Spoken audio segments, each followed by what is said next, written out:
Alright, so this is going to be another very short, hopefully, probably not, but hopefully short, kind of book, little review, little talk about thing. Sorry, I keep looking off to the side. I got my computer over here with some of my notes, because I took a few notes on this book. They're not very comprehensive, they're not very good. But just one thing I wanted to talk about was I am getting into the sci-fi kind of genre even more extensively than what I have been previously during my normal reading. So this go around, I actually used a list of books suggested by Astronomy Cast. Astronomy Cast being on your every podcast listening thing you can do. Really cool, just really cool scientific kind of podcast. It's just really interesting what they talk about. But they did a whole series on sci-fi book recommendations. So I took some of those that they recommended, some of those that they said was interesting, and I went ahead and I just bought a whole bunch on Barnes and Noble because I had a Barnes and Noble gift card. I had two, but anyway, that's besides the point. And the first one that I started with was The Collapsing Empire. Collapsing Empire being the number one, or the first book in the Interdependency series. Yes, by John Scalzi. Scalzi? Correct me if that's wrong. Whatever. Terrific book. Just go ahead and get that out there. It is a fantastic book. It's very good. It's very interesting.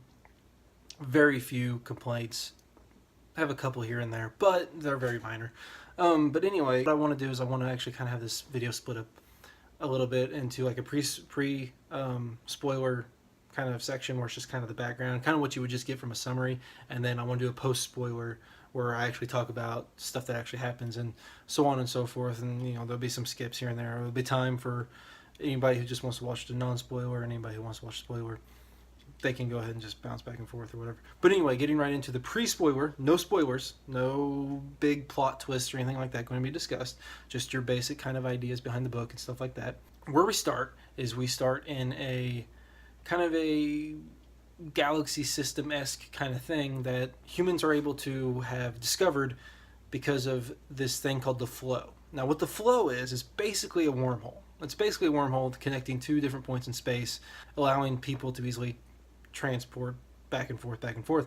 We're about 2,000 years on from when the actual first flow was discovered. Actually, I'm going to stop right there. Anything that I get wrong, anything that needs to be corrected, correct, and I'll try to fix it because I don't want to.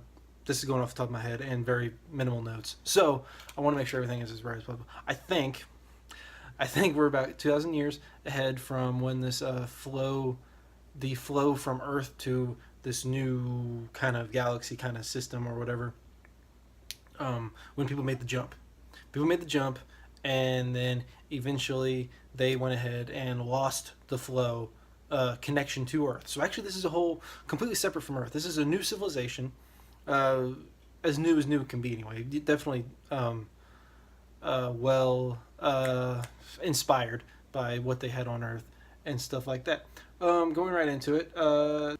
Okay, now this flow thing, it's really interesting. Nobody really knows that there's flow physics now. There's a whole branch of physics now based on this this discovery of the flow, and it allows for new technologies, allows for better space travel, allows for people to have discovered different things to allow for better space travel in general. But the flow is the main thing that holds everybody together. What it is that these flow points, they all meet in the central hub area. It's called the hub, and what they do is they go to that hub and they go out to other stars, other systems, other colonies and stuff like that, where humans have set up to where they can harvest material off of a planet and then use those materials in their actual habitats that are either underground or up, above the atmosphere, like a space station, like a giant space station. A giant space station is orbiting these planets or orbiting these stars, whatever. Anyway, there's actually only one planet that can actually harbor life, and it's called End, because it's like at the very edge of the flow and of this actual system. It's one of the last ones I think also discovered, or one of the last ones actually colonized. And it's a breeding place of a lot of turmoil, a lot of tribal kind of fighting against each other with modern weapons. But it's not necessarily tribal fighting as in like aliens or anything. There's no aliens in this, as far as I can tell. There's no aliens. It's all just people. but they they've set up, they've colonized, they use a colony kind of system. How they get how they do trade then with each other is they set themselves up into a guild type of system where they have different guilds for different kind of economies. So what they do is you have this one guild, this one family is in control of a certain part of industry, and then another certain part of other industry, so on and so forth. And these are your oligarchs, basically, of your government. Now you have a government, you have a parliamentary system. It doesn't really go too specific into detail how they're actually picked or anything like that, but they do go into the ruler, the Improx. They don't use emperor or empress because it can be either or. Sex doesn't matter. It's all about the actual family heir. And there's, I guess, the one who's actually inherits is the one chosen by the current Improx. Usually the firstborn, male or female. But we're actually first introduced to the story by a new Improx being chosen by her dying father, who then dies. Spoiler alert, that's not really spoiler alert. But anyway, he goes in and dies, and she gets. And what we're introduced to is then how this family got to power. And it's really interesting how this family got to power, because what they actually did is they were the family that ended up controlling the space that surrounds the hub, that surrounds where all the flow connections are made. So they're like the toll bearers, or they're basically, they own the toll booths of how all these families have to travel back and forth to do their business, and they own the largest army in order to enforce all this and enforce their will upon that. Granted, they can't just do whatever they want, because then there'll be an uprising, so on and so forth. Just there's a very awesome balance of power here that they actually also use religion for. It's really interesting too how Scalzi encapsulates humanity, and how they used religion actually to hold power over people and to keep people calm. And there's a really interesting thing that's brought up. It's not really, I don't know if it's ever actually analyzed or given what the correct answer is, but the whole whether or not it was good to use religion to then to create this power over people, this control over people by using religion. It doesn't really go into that. It's just there. It's just a thing, and that's a lot about what this book is. It's kind of just a there thing without necessarily saying what's right or wrong. It doesn't really shame anybody for anything, and it doesn't really exalt anybody for anything either. People are just kind of there. I think that's kind of the nature of this book, because it's the first book in a series, so it's going to be kind of just laying the foundation, laying the groundwork, a few climatic things here and there, pretty exciting things actually that actually happen that are very interesting too. But kind of just laying the groundwork, and that's understandable. It doesn't actually tackle the themes necessarily. Now they do have their society set up where it's a lot looser with morals as compared to what, like, say, our society today would say. There's not there's no at all any kind of taboos, and there's nobody who goes up even against taboos. Okay, you could say, let's use a very simple example of gay marriage. Okay, me personally, don't care. A lot of people don't care. It's allowed, it's lawful, but in today's social standards and the way we're made up, you are not going to have a gay president. They're just not going to get voted in. It's not necessarily illegal. It's not anything wrong either necessarily, but enough people think that it is, that they're not going to vote for him regardless of what his policy or politics actually is. This Improx is actually toying with the idea of maybe marrying someone of the opposite sex or the same sex. See, it's just, and that's completely acceptable. It's completely acceptable. So it's kind of interesting. It's a system where liberal ideas, I don't want to say have won, but they're there, and not to say that, like, conservatives hate homosexuals or anything like that. Just saying that, some of those things that we're still kind of iffy on, they're not iffy on. They're not iffy on at all. And there's nobody saying, I mean, I'm sure there's a few out there or whatever, but when the person of power has the choice, of course you could go into, they weren't voted into the position. but there's no fear of anybody using it against them. You know what I mean? Okay, so when someone has a sex scandal, like say Trump has a sex scandal, no one cares. I mean, some people are losing their minds over it, but the people who support him don't care. Now, if you get into sex scandals of the same sex, people would care. People would care because it's like, oh, now he's gay, so he can't be president, yada yada, all this kind of bullcrap. Man, this is a political kind of video. Did not expect this. Did not plan for this, actually. This is not in my notes. But something that needs to be said, something I want to say, something, whatever. Anyway, what's going on in this system is you have, you start with a prologue. You start with a prologue. I'll just give things a prologue. There's a mutiny. It's a very well done prologue, too, that honestly, some prologues in books you can kind of just skip over. This one, no, you should not. You should definitely read this one. You should definitely even dive into it just the same level of depth as the book. I mean, it's not too terribly long, but it's very interesting in the actual explanation of what goes on in these massive colonizing vessels or these massive ships that then trade back and forth that are on 5-year, 10-year missions. You know, they call them 5 or 10ers. You know, and it's crazy how long. I mean, it's like when it used to take months to get across the ocean for trading when you learn in history class or whatever. It's like they're back to that, but now it's space. You know, because flow isn't just instantaneous. Flow actually takes some time to get through stuff like that. So it's not exactly a wormhole. Where wormhole would bend space, you go in, you come out. It takes actually a fairly long bit of time. So it actually makes me wonder how far apart they actually are. Now, if they get cut off, it is said early on, if they get cut off, there is absolutely no way to communicate with whoever they got cut off from. I mean, there's no communication with Earth at all. So Earth is gone. Not gone, but Earth is not something that has any kind of say over what they do. They are their own thing. Anyway. Okay. That's where we're at. It's kind of the basic little idea, basic little creation of this little galaxy, world, universe, if you will, that Scalzi has created and set forth. So that's where we're at. It's very interesting. And if that hasn't interested you enough, I don't know what would, because that's awesome. That's just really cool. Anyway, we're going to go to the second part of the video now. 13 minutes in, second part of the video. It will be now the spoiler part. We're now going to dive into spoilers. We're going to dive into basic story, basic plot. Not going to go into heavy details, because even then, even if people will go ahead and watch the spoiler part, but they still want to go read the book, I don't want to ruin everything.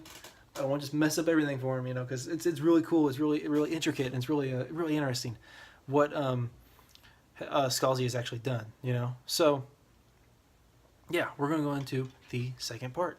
Okay, now we're in the second part of the video. We're in the basic plot spoilers, basic plot discussion, kind of dissection. This may be for people who've actually already read the book and kind of just want to hear my thoughts, or kind of just want to have a discussion in general. Go to the comments. Don't even watch this part if you've already read it. This is going to be an explanation of the plot. But maybe I should do 3 parts. I don't know. That's for something in the future. I got a whole bunch of books that I'm in wanting to do. So this is just the first one. Anyway. Okay, so we have Cardinia. Or Cardinia. Cardinia? I don't friggin' know. Anyway, we have her as taking the power of Improx. She has taken the power of Improx because her father has died, and the heir to the throne died in a car wreck where he got decapitated. Yeah. It does that still. I don't know where he's driving a car at. They have huge space stations now that are able to, I guess, have it. He was on a racetrack. He was on a racetrack, and he wanted to do it. And there we go. Okay, so this old Improx, Atavio, I think is his name. Improx Atavio had an old buddy from college who was a physicist dude, who was a flow physicist. You know, he was studying the flow. He was very brilliant, stuff like that. He came up with a weird hypothesis. Hey, flow's ending. Yeah, all of them are going to go away. So this Atavio made him a Duke of End, put him off way far away from everybody else so that he wouldn't be, you know, coerced into speaking or doing work with anybody else. You know, he'd just be just him by himself, doing his research, doing his work. And yeah, actually, at the time he dies, we cut at some point to him, and he has finalized the math has his son look over it because his son's also a flow physicist. He has his son do it because they work together a lot. Um, and yeah, it turns out he's right.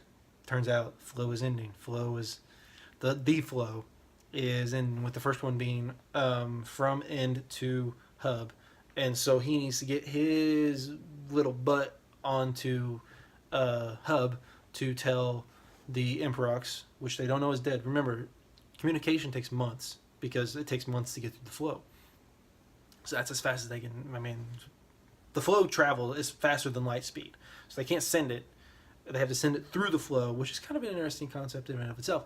But anyway, they do that, or they're trying to do that. They're trying to get him, but the problem with that is End is in a state of civil war. The Duke of End is constantly changing hands, changing over, and right now we're in another instance of possible changing of hands. Now, why that is because of family interference, yada yada yada, so on and so forth. Enter this other family, who is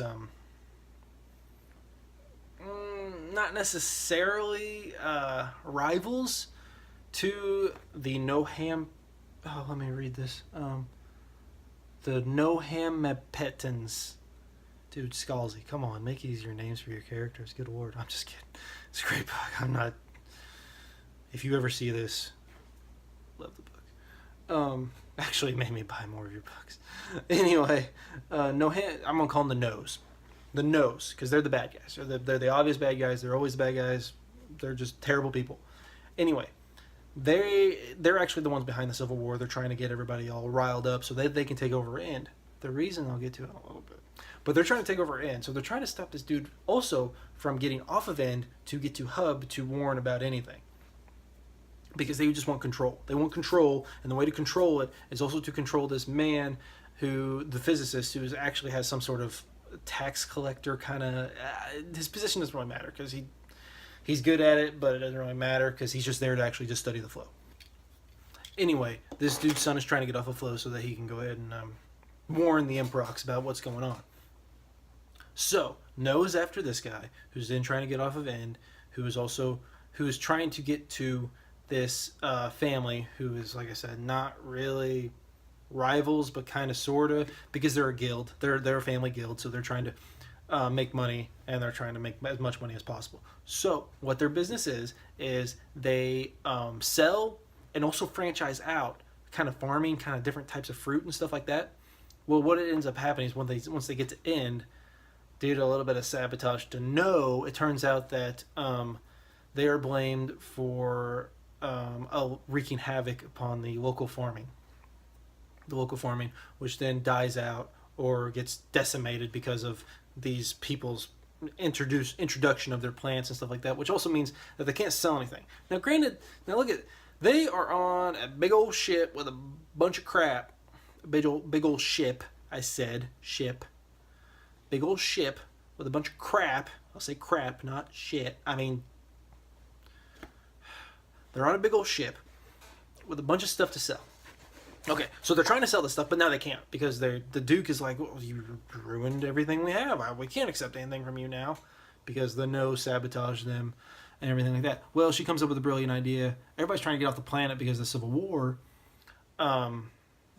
She ends up just selling seats to get on their ship and take off to Hub, and she ends up making a profit on that. They end up sneaking the dude onto the ship. There's awesome, I won't ruin anything for you, but there's an awesome kind of chase scene in space that goes on between that big old ship and then pirates sent by No to try to take them back, and it's a whole bunch of, I don't know, it's just cool. It's just neat scene, neat spy stuff. I won't spoil that because that's one of the best parts of the entire book, in my opinion. This is one of the best parts in the whole book. Is that scene? Is the whole them in and out? If Scalzi, well, okay, he is, but Scalzi's next books, I want a lot more of that. I want a lot more of like the tension. I want a lot more of the action, but I also want more of the whole espionage. Espionage, that's the word. I was looking for espionage. The kind of espionage going behind the scenes and everything, and then it culminating into something worthwhile. That's what I love. I love that about the book. I love the setting that it's able to be put in, and I love the usefulness of the setting for the progression of the story and all. That is just good. Good. It's good. Anyway, okay, so you do that. He ends up making it to Hub. Spoiler alert, he ends up making it to Hub. He ends up getting with Cardinia. Cardinia has changed. She got to pick her name. Imperox Greyland the second. Greyland was actually the first. Was actually the Imperox that was lost in a flow event where somebody sabotaged her ship and she was lost into space and never heard from again. Which didn't mean she didn't necessarily die directly, but because the ship isn't handled to make it back, it is left that she died in space. The reason she was traveling though was because a part of the flow actually got cut off from another planet or another system or whatever, and there was nothing they could do about it. She tried to warn, but nobody would listen to her, and the system ended up being lost. And even after that happening, nobody still. That's one thing that I have a little bit of trouble suspending of belief, is how iffy these people kind of are with. Whoa, flow's not going to end. Flow's there forever. Well, lost it 2,000 years ago, lost it again, you're going to lose it again anyway. But it's also a really interesting thing in how much time can make people forget, and how comfortable they can get where they're at, and how much they fight against anything to get them out of their comfort zone. Global warming. But I'm not going to talk about global warming. But I do think that's where Scalzi is kind of going with it. I think environmental change. I also follow him on Twitter, so I think he's pretty progressive thinking dude. I didn't mean that crazy. I mean progressive thinking dude. I think he's a very kind of scientific. Well, he writes sci-fi, and he writes good sci-fi, so he's at least somewhat scientifically minded, you know. So I do think environmental change is one of the subcontext or the subtext that he's talking about. But I also think in general, people resisting to change based on either political views or just their comfort and where they're at, which is very interesting to do in a setting where it's people will do this even when they have absolutely no connection to what they had previously in their past, i.e. Earth. They completely disconnected from Earth, yet they still do that to each other. And actually what's really interesting is also the whole religion thing. Spoiler, is it real? I mean, you know, the religion was made up, as so many have been on Earth. I mean, you can look at the Greeks and the Romans and mythology, and proven to be wrong, basically through science. You know, you can say, well, you can't really prove religion wrong. You can pretty much prove it to be highly unlikely. A lot of them, anyway. I'm not here to say which one's right, which one's wrong, but I think we can pretty much all agree that the Greeks and the Romans are fine examples of those who had it wrong. The ancient ones, the ones who actually believed in the mythology and followed Olympus and all that kind of stuff, which is, that's a whole different thing. How scientifically minded people can be while still being religious. That's an interesting kind of thing to get in. And another thing that's brought up in the book, because these people have made such awesome advancements and stuff while still being religious to this fake religion, that has kept this one family in power. What I hope the second book does is it allows Cardinia to then say that the religion, tell everyone that the religion isn't real, and then have to deal with the repercussions. That would be cool. That would be cool to actually see what Scalzi thinks the repercussions would be in any kind of society, given that it actually is known for sure, comes out that the religion that they've based their society around is wrong. Whether or not you think it's wrong or not, that's just an interesting idea, you know. Think about Western civilization and Christianity and the Judeo-Christian beliefs and how Western civilization was kind of built upon that. What if everyone who's a Christian knew that it was wrong, or was told by the people who have been telling them that it's correct for so many years that they're wrong? And that everything that they had lived and died for was wrong.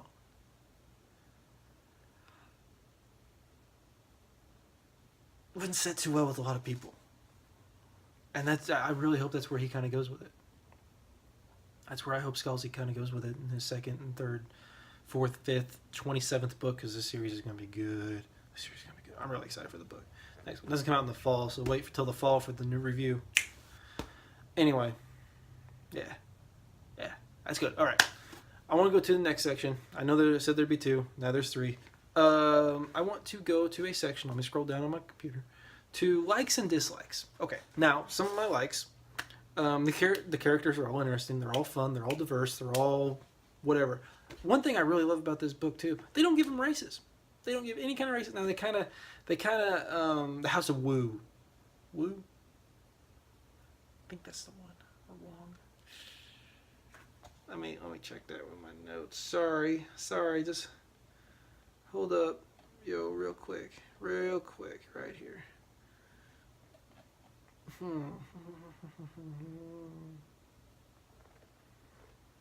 Nothing there.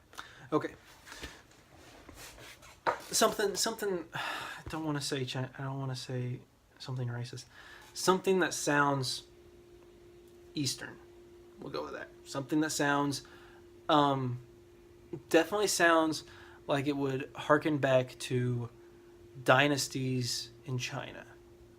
You know what I mean? And it's kind of set up that same way too, where you have your emperox and you have your oligarchs. You know, you have your emperor, you have your oligarchs, and different stuff like that. And it's very interesting with that. I think that's what he's going for. I think he's going for like kind of the Chinese dynasty kind of thing. I think this is the end of the dynasty. There seems to be a lot of influences from that too, with the whole past family thing, past memories and stuff like that. Oh yeah, really cool thing I really like is every single memory of every emperox, once they take power, is stored in a memory chip that then gets uploaded to a cloud or whatever, where other emperoxes can then go for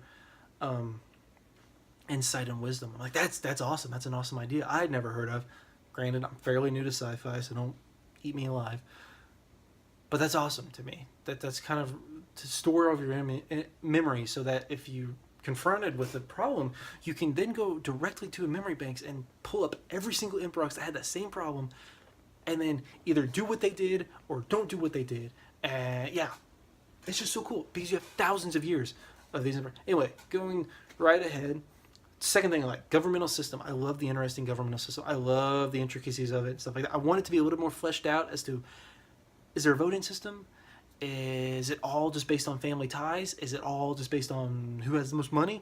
I think it's mostly who has the most money, who's actually built themselves up in kind of their society and inside their economy, stuff like that. I really think that's what it is. Let's see here. I already talked all about the religion side. I think that's really cool, how that the religion plays such a vital part, but then also how it's going to come crashing down, man. And I love that. I love that concept. I love that idea. You know, I don't necessarily want religion to crash down. I love stuff that shakes civilization to its foundation. You know, I love that. I love Fallout. I love everything that's just like, here's civilization. Let's tear down the most fundamental things of what makes it, and let's see what happens. Or let me show you what I think would happen. You know, because you'd always say, let's see what happens. Well, we don't really know unless we do it, and I don't want to do that. I like Civilization. Okay. That's pretty much it for the likes, the main likes. You know, the story's really interesting. The writing's very good. It's very easy to read. Sometimes you get into a sci-fi book, and it's just like, this guy doesn't know how to structure.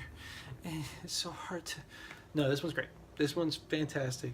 I've read some hard books. This is an easy read. It's a quick read. Took me a little while. I'm a slow reader. Sue me. But yeah, it's a quick read. It's a fun read. It's so much fun. I couldn't put it down. Very like that. Okay. Dislike. Okay, this is going to be a big one. This is going to be a big one. Not because I dislike it a lot. This is going to be a big one because it's kind of controversial and it kind of makes me seem a little bit like an asshole, maybe. There's a character. She is the daughter of the person who's in charge of the Rivals of the No. We'll say that. She curses extravagantly. A lot. You know, and I don't care about cursing. You know, people curse. It's real. It's whatever. I don't like it when people lean on that for their characters, but she doesn't lean on it. You know, she's a very interesting character otherwise. The thing about it, it's the same problem I had with Artemis, too. Artemis by Andy Weir. And there might be a review video for that later.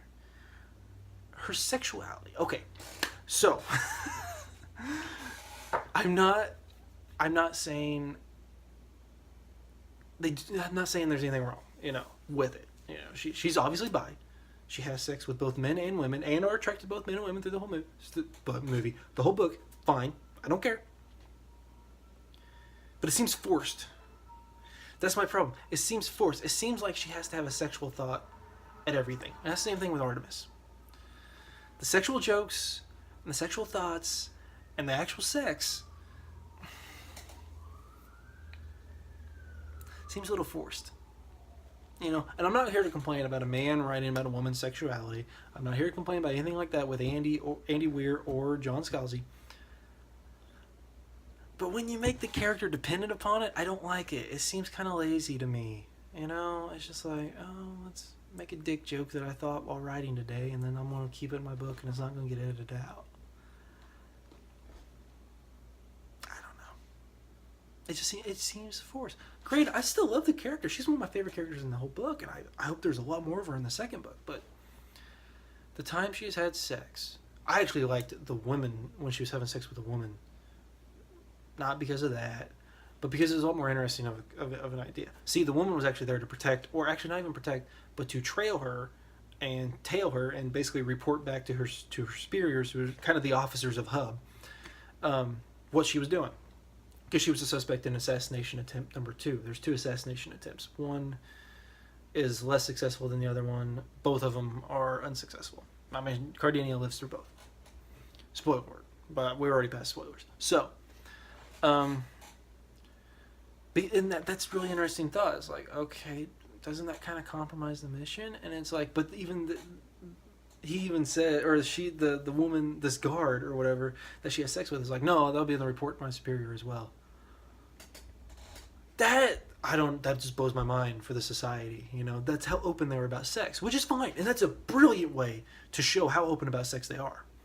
Is to have a setting like that. That's great. And, you know, if that's what you want a part of society, that means sex is just a huge part of society anyway. That, I mean, it kind of needs to be in there. But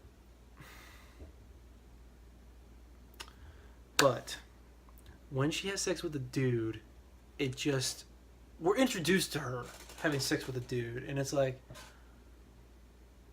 I guess that's okay.